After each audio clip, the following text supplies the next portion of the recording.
to the first greatest podcast in the world. I'm your host, Khord Kitty, and we've got a bunch of lovely furs of all these different species. I don't think you're going to be able to keep them straight.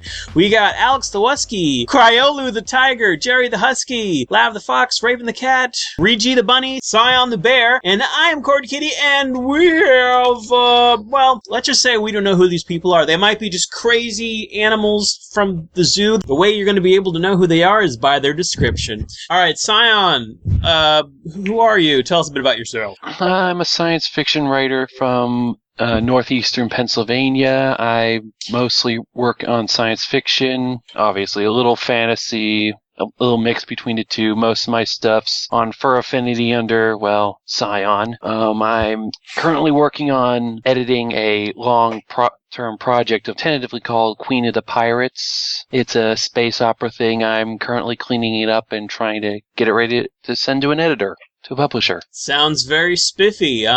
Did you intentionally have your name rhyme with your profession, your side, the science fiction writer? No, that was completely unintentional.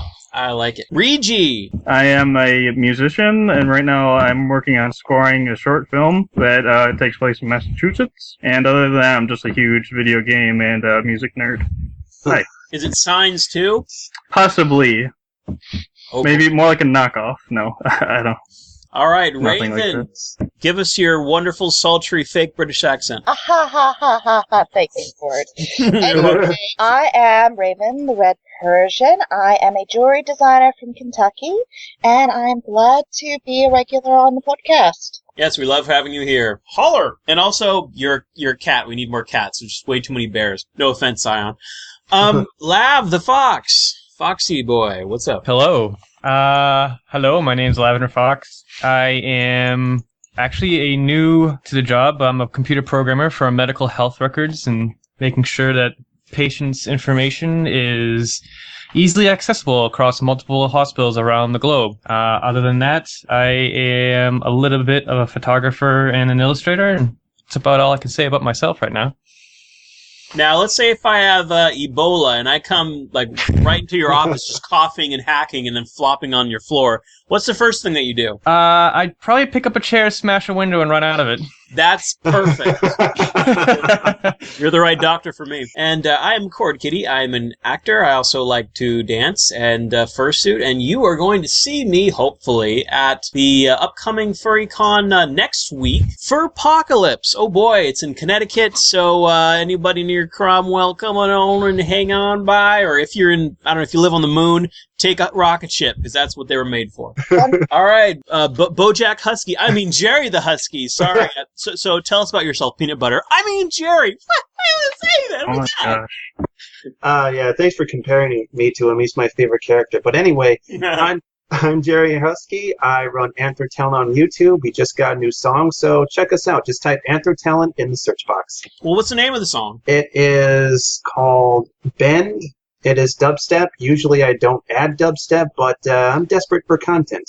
Well, whoever made that song, bring him on the show and let him do it acoustic. No promises. Cryolu, you, I don't want to put you on the spot here, but in my opinion, you made the absolute most creative, best avatar on all of FA, in my opinion. And the avatar I'm talking about, you made two avatars, is your character looking at a mirror and then looking somewhere else or whatever. Oh, Char-Chars? Yeah, and then what's the other one that you made? This my own character.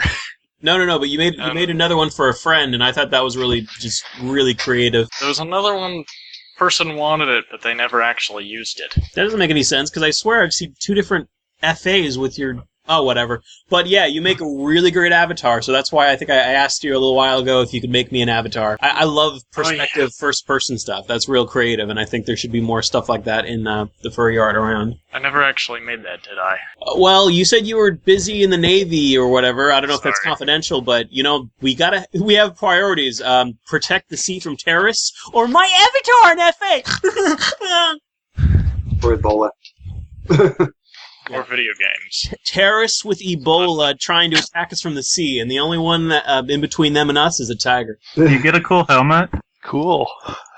Actually, Last week we had someone from the Navy who never was on a boat, and I was like, how is that possible? And I think he explained it last time, and I do not remember his explanation, but Cryolu, you at least go on a boat. I will, eventually. Cool. All right, and Alex the Wusky! Hey. Tell us about yourself, Alex the Wusky. Oh, I'm a photographer, musician. That's it. Give me a second, I'll be right back. Okay, now I just started recording again, and we finished the introductions. Right? No, we didn't finish the introductions. Alex the Wusky, did you already describe your life story? Oh shit, my life story. Well, just who you are, basic crowd. Yeah, no, I'm a photographer, musician. I repair cameras and collect film cameras. I have been since, like 5 years ago. Yay! All right, well, that is everybody. Now you know them just like they were your neighbor, sort of. Hi, neighbors. All right, let's get to the first topic, BoJack Horseman. I didn't know this guy existed until about a month ago, and I've been digging all of the episodes. This is a Netflix show, and I'll let Jerry say the rest. Well, basically, it's a very good furry show. I mean, not furry per se. No one acknowledges they're walking, talking animal humanoids, but basically, it stars a horse named BoJack, who was once a 90s sitcom star, which is... The sitcom itself is similar to Full House, and now he's pretty much a has-been, but he still has a good little beach house in Hollywood somewhere, and he goes on all sorts of wacky adventures that are basically like an emotional roller coaster. But mostly it's funny. And he has an agent who is also an ex, who's a cat, who's played by Amy Sedaris. And one thing to note, these aren't I'd say full furries because they don't have, whatchamacallit, they don't have tails. Yeah. So it's more like just an animal head stuck on a person. But, yeah, in this world, it's kind of like a mix of a bunch of people and anthros. I didn't know the tail was a main factor. That's pretty important. Like, they have, I mean, it's kind of adult. Like, they actually have sex. And every once in a while, you'll see BoJack drunken, naked, and no tail at all. Awkward silence. But yeah, no one else has seen the show. Cricket chirp. Good job. But no, Orange is the New Black has more nudity than it. Like, it doesn't really have nudity. Other than a butt. Yeah, a butt. It has butts. Okay, fine, yeah, butts. Nice. Butts all over. Butts. But, the thing about but the show does have a lot of comedy. It's pretty fun. Very much so. You should all see it, so, we have more people talking about it. Come on now. So no one's seen it? I have seen it before. I've seen the first episode. Trailers. I've seen one episode, that's it. I don't want to. Yeah, me too.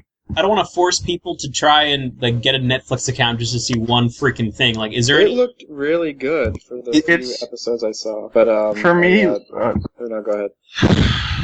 For me, it's I don't know. For me, a lot of it has to do with art style and stuff, and I'm really finicky about that. And there's nothing wrong with it, but BoJack Horseman's this really similarly flash based, similar to Archer and stuff, and it seems I can't handle if it's just the same frame for over 40 seconds. Wakfu or Dofus is as far as they'll go. That's my input. And right now, so Netflix is producing its own content. It used to be just a streaming service, and now it is. It has a strange knack of getting a lot of great writers. For their series Alpha House, what they did is they got a bunch of scripts and just put them in a big pile and had the community vote on what they thought were the best. And I have a feeling they probably had a similar process with BoJack. Alpha House, I haven't heard of that. It's about 4 senators living together. I was an extra on it, so that's the only reason why I know about it, because no one else knows about it. I'll have to check it out. Yeah, me too. It's pretty funny. It has that John Goodman. He's silly. He plays a crazy Republican who throws phones against the wall. Wow, he's still acting? Oh, yeah. He's great. Nice. So, yeah, BoJack Horseman, highly recommended. And I guess kind of similar. A topic is American cartoons. So Lav, there's been a particular cartoon that you've been focusing on lately. Yes, actually, I just finished catching up with it. It caught my interest originally through Tumblr. Actually, over the past year, I don't know how many of you use Tumblr, but I've been seeing some strange pictures on the Tumblr, my Tumblr stream every now and then. I'm like, what the heck is this show? It looks really good. And I come to find out that it's Gravity Falls, which is a show that Disney is in charge of. It came out in, I believe, 2012. Yes, just let me see here. Double check. Yes, it premiered on June 15th, 2012. They're actually in their second season right now, and I found it to be probably one of the best American animations to date, personally. Although I would say that shows like Adventure Time and Bravest Heroes are right up there with them. It's a really interesting show. I'm not sure exactly where I can go from here. I could say that there's a lot of like little interesting tidbits they put in there. They obviously have a lot of inside nostalgia jokes for the adult watchers that are out there. But there's a whole bunch of like cryptic messages that they throw throughout the entire show. Actually, at the very end of the show, they actually show ciphers, which are basically like scrambled text in which you can actually like decode to find out what it is that they're trying to say. And they actually show bits and pieces of this huge encrypted map actually that you can piece together. Wow. I actually haven't looked at it yet, but I know a few people are out there and they've actually talked about it. I've only skimmed over it recently. I literally just finished watching the show, and I've caught right up to like the latest episode. Now you said cipher. So, do you mean cipher? Ciphers. Sorry, yes, I'd say that a lot. Ciphers. Scion, would you say it's cipher or cipher? It's Cypher. All right, thank you, Scion. Talking about the cipher, then we'll talk about your sci-fi. Now, for me, I'm extremely picky when it comes to just watching new series. Like, what I do is I go on this website called IMDb, and they have a voting system that it's from 1 to 10, and they usually have a few thousand people voting on it. So right now, Venture Brothers has an 8.6, Adventure Time has an 8.8, and Gravity Falls apparently has an 8.7, which means, yep. and I won't watch anything unless it's at least 8.0, so I'll watch it. Although it has the word Disney on it, so it might be, might try to be manipulative with moral themes and the things like that. I don't like that. Twin Peaks has like a 9.1 on that thing, which is also coming back next year or so. What is? Anyway, back to cartoon. Twin Peaks. Oh, Twin Peaks, yeah. Yeah, nice. But Gravity Falls. It seems like it really does like hold its own like against like Adventure Time and Steven Universe. It's just like really good. Yes, the lore in it is actually, I would say they really don't show a whole lot of lore in the very beginning of season 1.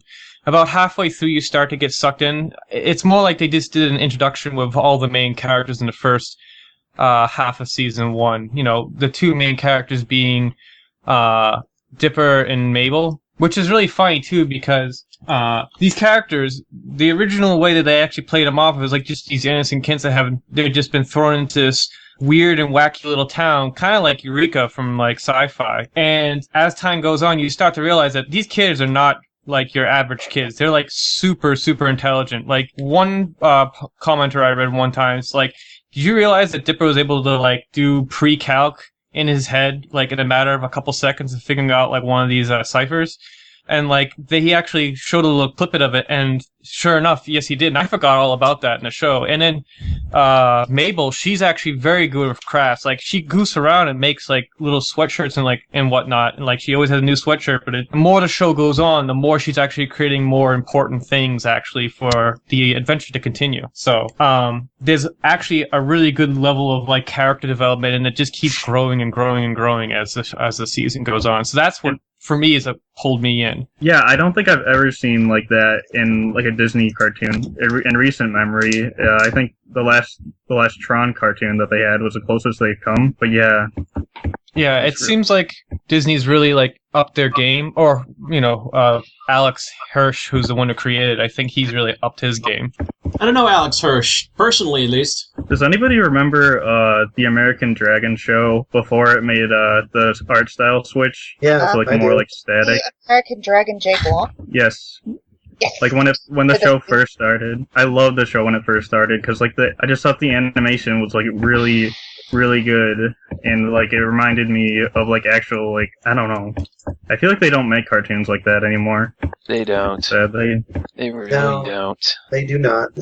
Anything more we want to talk about? Then I think going back to that real quick, it's weird how we're switching to more of that like Flash like style because also even though I hate the show Johnny Test also made pretty much the same style switch because it started on Disney and then it went over to like I think is it on Cartoon Network now? Yeah. And then it switched over to Flash and now it's like ugh. No.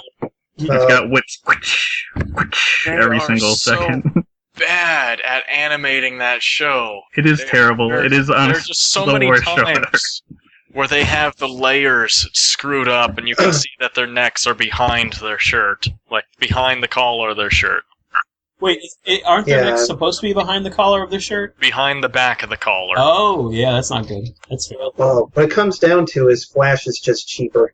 Now, one thing I've been thinking about is, like, so in my age group, when it comes to animation, there is a group that are like, oh, American animations are great, and then there's an even bigger group which are like, yay, Japanese anime, woo! Especially amongst the geekiest of the geeks. And I was thinking, how come the Japanese don't seem to have adapted to the Flash style, yet they originally got their Big Eye style from American cartoons like Disney? Well, now you're gonna be getting into my my history classes that I took over at UMass Amherst for Japanese language and literatures and arts and history.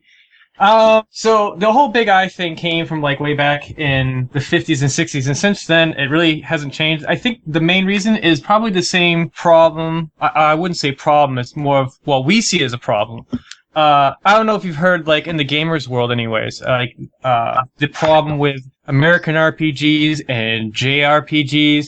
The JRPGs, they haven't changed one bit. It's still the same format. Nothing really has... They're starting to change a little bit now with Final Fantasy 15, is it now?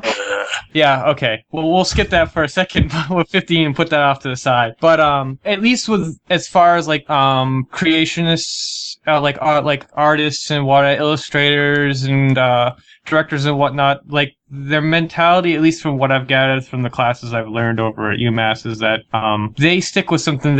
Once they have something, they kind of keep it their own. If they were to adapt in some sense, they don't consider it Japanese anymore, or at least that's the mentality that they have over there to some extent. Now, I can't say that's for everyone that's over there, obviously. That would be a little bit ridiculous. But it seems that when they found something that works, and it works really well, and being that JRPGs are very successful, and so has Japanese animation, they're not going to change. They don't want to change. They like their style. They want to keep it to their own. I think that's the reason why they really haven't adapted too much. I mean, you have seen some of that with, like, Panty and Stockings. They have actually adapted the Flash animation thing a little bit.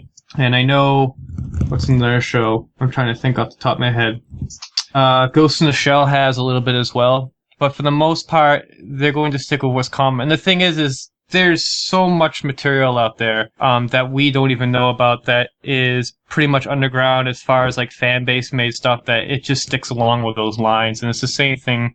I mean, we're still breaking ground on it, really, in all honesty. I mean, we've only started seeing this stuff, within the last 15 years at most? So, there's that. I mean, French animation has also changed a little bit too, but for the most part, they've still stuck with traditional stuff and kind of gone in their own direction as well. For example, if you ever known the cartoon and video game Wakfu, that's like pretty much the first thing I've seen in French animation where they kind of merged American and Japanese styles into their artwork. Yeah, I mentioned this a bit earlier. Yeah. Yeah. Code Lyoko was nice. I think those are fantastic. Yeah, Code Lyoko was nice. Yeah, Code Lyoko was cool. Oh, how about Space Dandy? Space Dandy's great. I got a little bored with it. I think I just watched it because it had that weird cat thing character. That was my main draw to it. And then they killed him off, and it's like, all right, next anime. Oh my gosh! Kill him off. Oops! Spoiler alert! Whatever. It's like it's in the middle of the series. What? Oh, by the way, Khord, you were asking about who was Alex Hirsch before. He was also the creator for Fish Hooks on Disney, and then before that, better known, and one of my favorite cartoons is The Marvelous Misadventures of Flapjack. You're going to hate me for this? Oh, yeah. Yes. I've never heard of either of those. Really? Oh, Flapjack's really Was that good. a Nickelodeon? Flapjack? No, that was Cartoon Network. Yeah. Flapjack kind of felt like the prequel to Adventure Time, pretty much. Yeah, I It's definitely just got that such a same weird I feeling. think I stopped watching Yeah. Cartoon Network once they took off Powerpuff Girls, and that was a while back. Oh, goodness. That was like 10 years Yeah, ago. that's probably it. Moved on to Comedy Central. They're bringing it back Yeah. though. They're bringing it back. Yay, they are! Except it's an anime now, I'm assuming. Except It's it looks weird. crappy. It looks a lot worse than the original, in my opinion. Yeah. But They should have just kept it the same. Yeah, exactly. But yeah, I don't see why they with couldn't. American, I mean, I like how the American animation and Japanese animation, they're kind of bouncing off each other through influences. But I maybe someone could correct me if I'm wrong in the comment section of the YouTube video that I'm going to post this on. But is there a Japanese animation out there that utilizes Flash? I've seen that a few times, but only in like mini series that are about little chibi people. And that's Actually, about there it. is one. It's called it was on MTV, and they used a 3D render, I believe, to create the show with Flash. They did it with 3D Studio Max and then imported it into Flash, I believe. I'm not positive on this, but the show's called Golden Eggs, and it was actually a show that was launched by Japan MTV. It's actually very weird and wonky, and it came out back in, I think it was 2007, 2008, maybe somewhere around there, I think. There's a really good episode about these two jocks, actually, that one of them's wearing Daikyo Kin's Soseto Sasapota, which is basically pectoral supporters, or as his friend was making fun of him for, as a bra. So if that gives you any hint of exactly how weird it is and how strange, that I would suggest go watch it. Actually, yeah, just go watch it. It'll make more sense. You know what I'd love to see from American cartoons? I'd love to see a series that's like fully rotoscoped, like Scanner Darkly. The only series that I've seen that does that is the anime Seeds of Evil. It looks fantastic. Well, I mean, it's clear that if Adventure Time was made while somebody was high, I kind of want more series to be made only by people who are high. I think that they have Banjo-Kazooie. Yeah, that has sort of a SpongeBob? creativity that just can't be matched. Oh, hey guys, what if we got a sponge that talks? Oh, it's got square pants. Oh my god, it's just so crazy, guys. Listen to me. Something like that. Funny thing about that, actually, the creator of SpongeBob SquarePants, he made that in 11th or 12th grade, and apparently SpongeBob was a pothead. Huh, that's magical. Originally, yeah. I believe it. Interesting little tidbit. All right. And now I have a laugh in my head. Thank you All very right. much. Anyone else on the topic of American cartoons? Yeah, we need more good adult cartoons. That's true. You know, I mean, I find it kind of strange that, this is a crazy idea, and probably a lot of super hyper Christians would think, or maybe even a moderate would think that this is like a terrible idea. But I think there should be porn on TV, but there should also be a required rating system, like a rate, like every TV, like it should give parents the option to restrict content based upon its, whether it has violence or sexual or just TV PG, just restricting their kids in that way. And I think that would make it so, hey, now we have something for both adults and kids on TV. Well, yeah, Verizon. Yep. Comcast has that. Not on really. this, they It have, has, like, you have to pay extra for each individual program, right? that for HBO and those kind of channels, they have late night stuff. It's softcore pornography. And if there is like professional pornography, they do have that on demand. It's like, but even that's like insufficient. Obviously, kids are watching that. I even remember watching that when I was like 15, 16. Yeah, that's just. I bought one. It was really weird explaining to my But parents. still, it shouldn't really. I think the whole ratings, like, it should be. I mean, we already know that there are systems you could buy that could, make it so that you can't watch a particular ratings program without a password. I think that's good enough. Assuming parents even set a password, most of them for default password 0000. Pointless. But then again, like I know my parents, they never talked to me about sex. So where are they supposed to learn it from? Exactly. School. It's a bigger issue to deal with. 6th grade.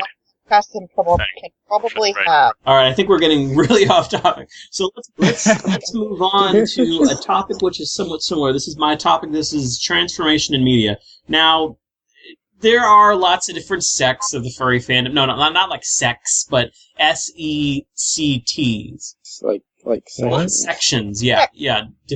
Different parts of the fandom. Like, there's inflatable furs that like to pretend they're balloons all the time. There are pokey furs that like to have Pokemon instead of personas. And then there's also transformation furs, and those are ones that kind of like their persona changing into things, maybe like a werewolf or whatever.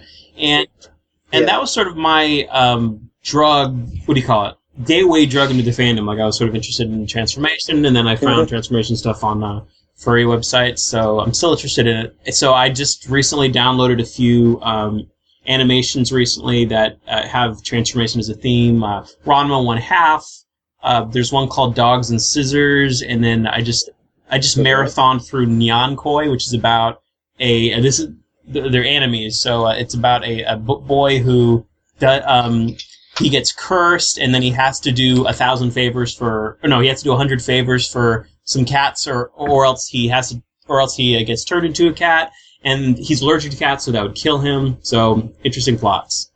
Does anyone else have anything? Be allergic to himself? I like that sound of a He'd cat. be allergic to himself and die? That kind of defeats the purpose. That sounds like just piss poor writing. I agree. How is it piss poor writing? He would just die.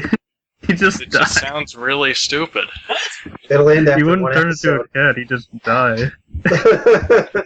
So you're trying to help the things that's going to kill you, or you're going to turn into the thing that'll kill you.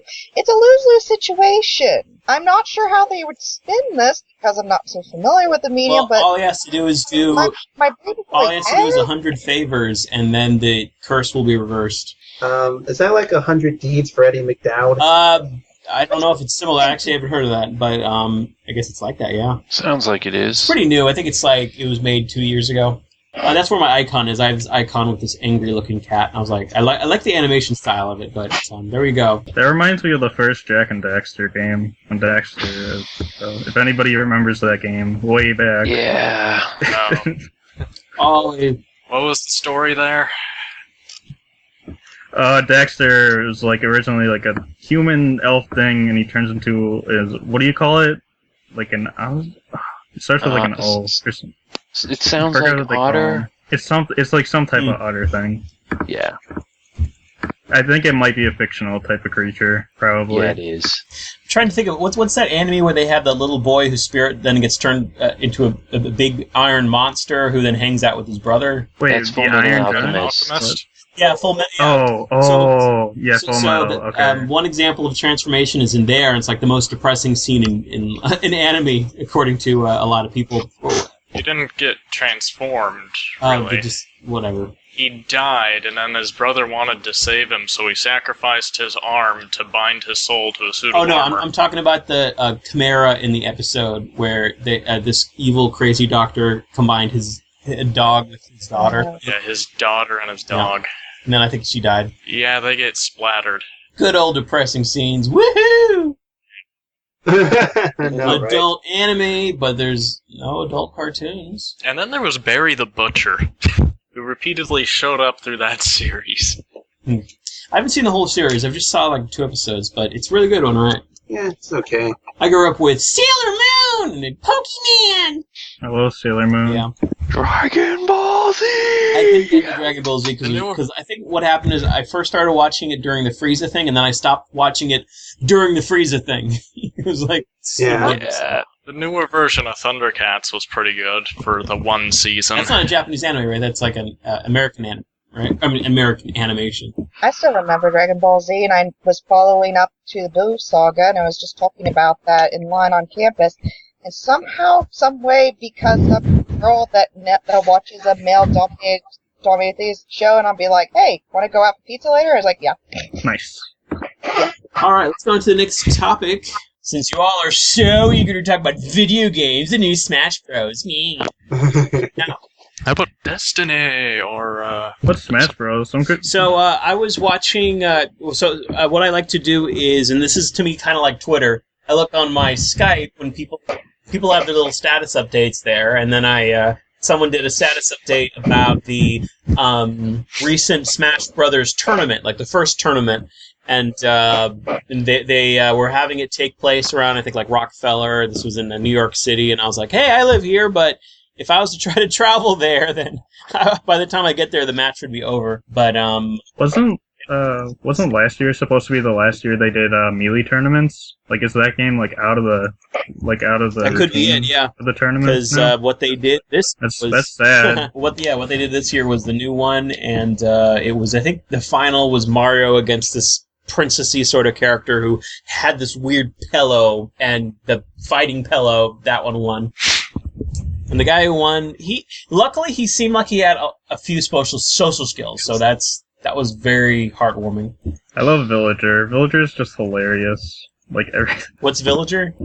From Animal Crossing. Oh. Like the person you play as. So you can go around. You can put like any type of projectile into your pocket or any type of item and just like whip it out and throw it at people. It's really funny. So you can even take a Mega Man's like pellets that he shoots, just put them in your pocket. So you can kind of be like Kirby, but instead of characters and powers, you're taking items? Yeah, you just take items. It's really funny. Sounds like Kleptomania. Does anybody here play Monster Hunter? Because I love Monster Hunter. Super excited for the new one. No, it's I interesting. Before. Oh, It's interesting because they're making... You're waiting for the new one? Is that what you said? yeah, sorry. Yeah, it's interesting with the new one because it's 3DS exclusive. They're not bringing it to consoles or anything. That's the first time that they've done that in the main series. Just pretty cool. Yeah, I haven't really played it just yet, but on my road trip to Otakon this past summer, two of my friends were playing it the entire time. I was like, okay. Like, after explaining what the game was all about and how, like, ruthlessly, like, unforgiving it is, and what you actually have to do, it's like, okay, I really need to play this game. And they're like, don't get it yet. I'm like, why? Because the new one's coming out and it's going to be so much better because you can play online over, it's no longer like within proximity stuff. So yeah, the Wii U version of Monster Hunter 3 was the only one without online at the moment. The Wii version had online, but they shut down the servers now. You can't play it. But I don't understand why they had it on 3DS, the last one for 3, but now they're gonna have it. It's gonna be great. And also, going into this. Also a new, God Eater. God Eater's on the way for Vita, if you have a Vita, which is pretty cool. A Vita? Like the musical? The musical PS Vita. Oh. Yes. The poor handheld that can't compete Don't cry with... for me, Argentina! It's one got more release. Big Planet. More release, like mentioning, other than Little Big Planet, is Nidhogg. Nidhogg is just launched on PS4, and that game's amazing, if you haven't played that yet. And to remind everyone, I am a filthy casual. As of lately, I've been playing Tetris Arena, Plants vs. Zombies 2, and that's it! Those are just as valid games as any other. Have you ever tried Unturned? Oh, I love Unturned. It's amazing that that's only made by a 17-year-old kid. I definitely bought a membership to support him. Well, isn't that wonderful? 17-year-old child. Yes, it's like literally better than DayZ in my opinion. Yeah, you can actually accomplish something in it, unlike DayZ. Yeah, and it's free. It's free. The only thing that the $5, all you have to do is drop $5, and all that gives you is extra loot drops. But you can play it for free all you want. It's pretty sweet. Yep, I hosted a server for it a few times. At some points we just all started laughing at how most of the game was just so half-assed. Like, one of the faces looks like a butt. Asses. What up? Speaking of asses, I'm confused. So, now that I'm confused, let's talk about Furiality. So, this is a new FurryCon that just happened, and I feel like it's relevant since in about 2 weeks we're going to have a new FurryCon in Connecticut. So, Furiality, where is it and what the heck is it? Alright, Furiality. Officially, it's a first-year con, although last year it was a sister con to a sci-fi fantasy con called PandoraCon. It is in the Cincinnati area, so it was like a 3.5-hour drive from where I am. And it was October 10th to the 12th, so I got back from it last week. overall, for a first-year con, comparing it to IFC, it was a much better run con. Although, yes, there were some problems, and yes, there were awesome stuff. So, quick rundown. What is IFC first? Because I don't even know what IFC is. IFC is Indiana All Fur right. Con. And I only keep track of IFC because being the closest cons to me, within reasonable driving distance, because anything over like 6 hours, I'm either sharing a ride to or I'm flying to, because, you can only go so far with your own, you can only go so far, if you have your own vehicle and roll by yourself. That's not much fun. But anyway, just to as a quick rundown, this year's con theme was one with the machine, like an entire like assimilate type thing for those who are Whovians or Trekkies. This or assimilates. They do that. Anyway. Resistance is futile. Yes, resistance is futile. You will become test subjects. You will now be processed. Yeah, like that. Anyway, overall, 3 good things about the con. Number 1, it was a very well run con because it was staffed from other cons, both furry, anime, sci-fi, etc. So people actually knew what the heck they were doing, or at least pretty much from my just general observer view. There was a nice selection of people that were in the dealer's room and the artist alley, although it was kind of smallish. Hopefully we'll get an actual convention space again, because the last hotel I wasn't at, the unofficial year 0 con, when we were sister cons with Pandora Con. But there was a lot of mix-ups and mash-ups about space for dealer's room and artist alley. They had only 10 tables and somewhere around the realm of like 40 artists. That don't happen. I think my favorite people that were particularly dealing is her called Bloodhound, because she's an awesome artist. I have to give a shout out to her. And people from Ferroticon, several fursuit designers, and one gal that I hope will return to many other cons was doing candy and other chocolate and other confections, called War Pony Candy Forge. Love that. But moving on. Charity was OR, which is Ohio Alley Cat Resource Clinic. Raised quite a bit of money for them throughout the entire con. Under no-kill adoption center, and find a lot of loving homes for the kitties. Yay. Yeah. Nice. All right, so you do recommend other people go to this and spend their hard-earned money? Actually, this was a very cheap con for me, because typically cons are somewhere around the realm for room ride registration and food and other con swag expenses is about $500 to $600 on average. This entire con only cost me $250. Wow, big difference. Big difference. But then again, it's a very close con. I was riding in room sharing. I was not at the con hotel. I was at the Motel 6 down the street, which is half the room rate of the main con hotel. But overall, were there glitches? Yeah. Was there a lot of laughs to have between Kage and Alkali? Oh heck yes. Was this a con that I would recommend to go again? Of course. Although I will have to mention one last thing just to completely wrap up. I'm going to have a longer journal posted fairly soon about the official con wrap-up that I need to finalize and all that. But there was a particular fursuiter. You might see him in fursuit videos that is released on YouTube and other sites. He is a black dragon full suitor. This particular black dragon I was handling, this is Elion, and he and I went in suit to Kage and Alkali's like charity show type thing, where you paying a little bit of money for them just to keep talking and keeping entertaining you on Saturday night. So the running joke of the con was because he's a black and white dragon or a black dragon with a white skunk stripe, they thought he was a skunk dragon, he was a pure dragon, whatever. So the running joke was he was called a drunk dragon skunk, which was he didn't like it that much until he went to the charity show, where actually he got some liquor from Kage and Alkali. He's over 21 and all that. It was an incredibly fun con. Pictures, stories, all that stuff. Just find me and I'll enthrall you with all the details that's going on. Love this con. We'll be going back to this con next year, assuming I have funds for it. And anybody have any questions for me? Please state now. See, I have one question. What was your favorite part of the con? The Kage and Alkali charity show. That's with the dragon, with Elion and him getting liquor and. Well, that sounds good. I probably won't be going to that con because for me, I'll go to a con as long as I don't have to spend more than $150. I know I'm cheap, but what could I say? I'm an actor. I'm living off actors' wages, which is, trust me, really low. Oh, poor Khord. It's a fun job. I can't complain, but that's why I'm not going to for reality. I found a really great deal on Megabus. That's the only reason why I'm going to MFF. Like, at first I was like, all right, I'm in New York City. MFF is near Chicago. There's no possible way I could get there, for less than $100. And then I found out I could go on the Megabus for like $60 round trip. So I'm like, all right, well, that's reasonable, I guess. But That's incredibly reasonable because that's about how much I would pay for gas money round trip to go to Anthrocon.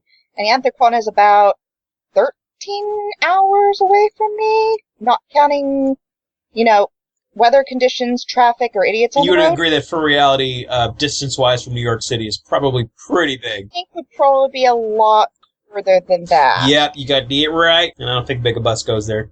I don't know, but that's something that you could look up. But then again, I don't think where I am, Megabucks is even an option unless I go to a major metropolitan city. All right, let's get to the next topic, sound systems. All right, so Alex, I have a feeling this is very connected to your job. I'm actually looking at newer sound systems and seeing what technology it is, because my system is a couple years old. When I got mine, it was nicer, higher quality sound systems. It was a 7.1 channel. Which literally is 360 degrees of sound, and speakers. And so now apparently there's, with a 9.1, which is where they have speakers above you, so you can hear sound. For example, planes. It sounds like planes are literally going right above you. And then now there's an 11.1 channel, which has basically 11 speakers. I don't even know where the heck they would go. So I'm pretty surprised as to how advanced that's gotten, because that's pretty much like the stuff you'd find in an actual cinema. So, like, why go to cinema if you could get the experience of cinema at home? Exactly. You deal with people coughing. You like that? You can pay $7, however much money it is to go see a movie that you're, I don't know if I'm going to like this movie, or you can spend thousands and thousands of dollars, I don't know, and have it for yourself. Movies are just more accessible, I think.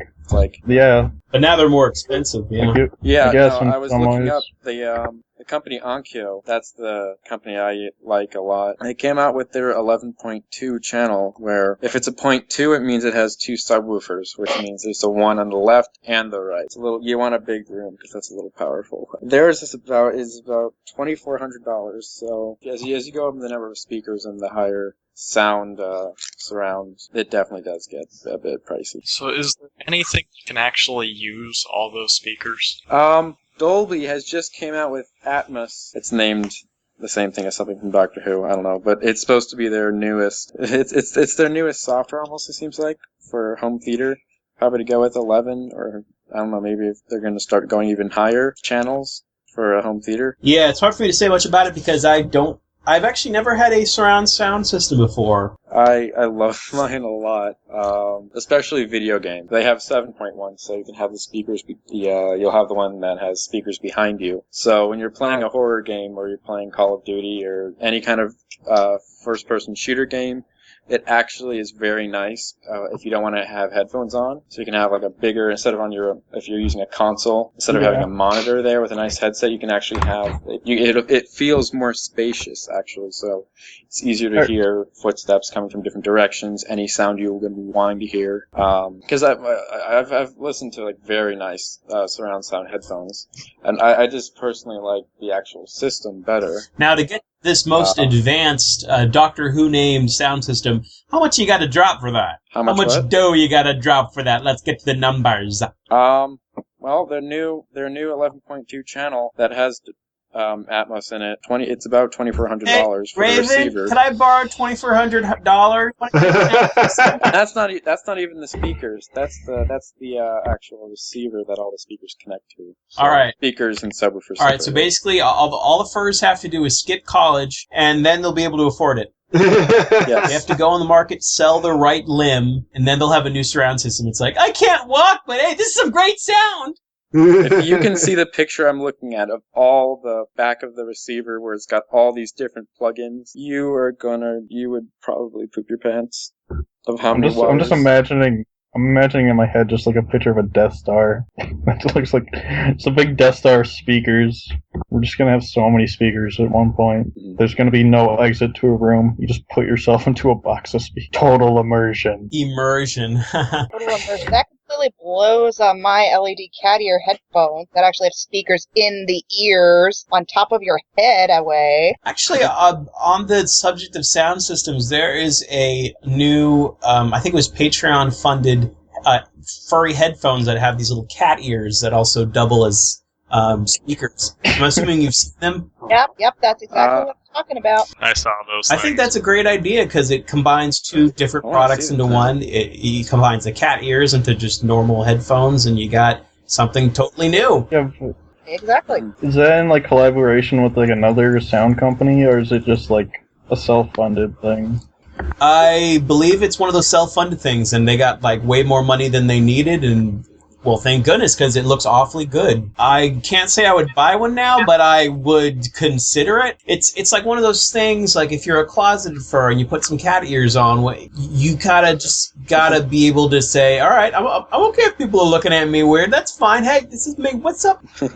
I just sent a photo in the chat of the back of one of them, and tell me if you know what all that is. That looks like the control panel of a plane. Let's see. How many things do you need to plug in here for it to work? Every box is a question at the beginning of the day. Well, you just need to plug it in for it to work, but then... All right, so you're Brad Pitt, and you want something for your sound room. Where do you go? You get this. Great job, Pretty Brad much. Pitt. You got a great sound system. But the price will go down. All right, let's go to the next topic. Gun control. All right, I think everyone will easily agree on this. Every child in school should have an AK-47. Yes. Yeah. Yeah. That settled that. That was Cryolu. This is your topic. You see, you go to both extremes. You could get a little crazy. If you completely ban all guns, then you're kind of screwed when a terrorist comes from the border with an AK-47. But if you go to the other extreme and you give everyone a gun, then there's going to be way more shootings because it's like, you looked at my daughter the wrong way. I'm going to shoot your brain. You know, and that's kind of, no, that's not fun. So, On that view, Switzerland gives everyone a gun. how's the crime? What crime? But then again, you could say the same thing. Well, I don't know. With the UK, I've heard that the crime went up, but not the gun crime, at least. So, and they had a full gun ban. Same thing with Australia, but I don't know what happened with the crime levels in Australia. Switzerland, where everyone has a gun, you try and commit a gun crime, it's pretty much mutually assured destruction. So then the question goes, hey, should we not have gun control? Because if everyone has guns, there's world peace. But then you could argue, oh, if no one has gun, then there's world peace, except a lot of stabbing. Oh, except for the one person who has a gun, which then becomes dictator. Yep, so which way to go? I think both ways could work. It really depends upon your culture. Like, let's say if you have an American culture, you would want to take the guns away, but then again, you got your American Second Amendment, which is like, no, you can't take my gun! You just gotta hope that the person you're hanging out with doesn't happen to be both crazy and a gun owner. Which is, of course, you know, that's no one. I feel like I would say something, but like I still don't. It's like such a gray area for me. I can't say yes or no at this moment, but I do honestly have to do my research. How about abortions using guns? Good idea? Bad idea? Oh my gosh. I think we could all agree it's the best idea ever. Psion Bear, all right, so you are a writer. Congratulations, because you like to write, and when people write, they must have a good vocabulary, and if they have a good vocabulary, they can't possibly be teased for grammatical mistakes like 90% of the furry fandom. Yeah. Yeah. Do you tease any furries for their grammar? Yeah. I try not to because, But the well, that's just satisfaction. me. I never do that. I never ever do that. Sure. Why does it matter? Why does it matter if your grammar's okay? Like, honestly, unless it's like a big part of your job. Like, I don't really care. Well, it's all about laughing. If somebody makes a sentence that's so impossible to understand and it makes you laugh, then it is the focus of at least 10 seconds of laughing. Oh, yeah, I can see that. Yeah, I can see that. Well, okay, so tell us about your writing. You say sci-fi. And, obviously, if you're a furry writer, I could stereotype you and say, oh, everything is furs, probably. Well, actually, a lot of it is. A lot of it is furs, but mostly I tend to write the whole spectrum of science fiction. I mostly do space opera. I have done some things in cyberpunk, cyber fantasy, you know. Anyone remember Too Human? The Xbox? Yes, I remember that, and it RPG? failed, didn't it? It got canceled, like the next game in it. Didn't Yeah, get it canceled? was. Yeah, I admit it was terrible, but I really like the idea behind it. The idea of Yeah, I like fantasy and that science is- fiction. So, Yeah. I'm Well, cool. So working on. now, so there's something about science fiction that attracts you. Something about the supernatural, I'm assuming. Yeah, I just like the sense of wonder, the sense of.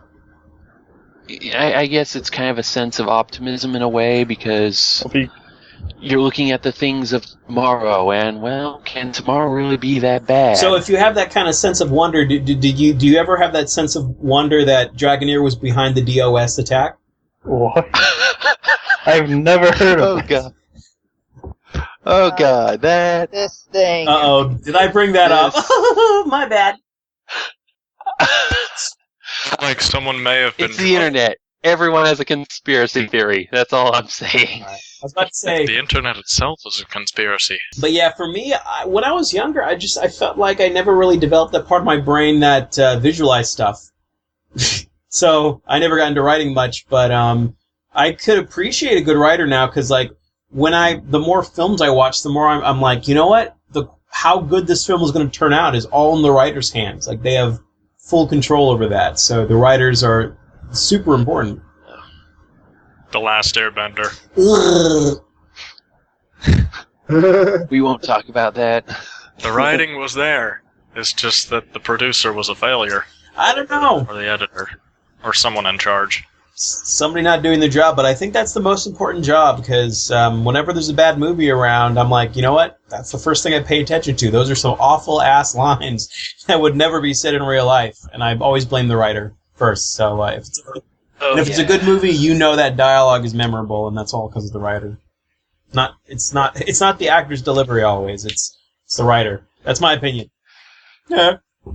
So Cyan, do you plan to do any writing for like media, or is it just going to be stuff that you're going to release on Sofa Wolf?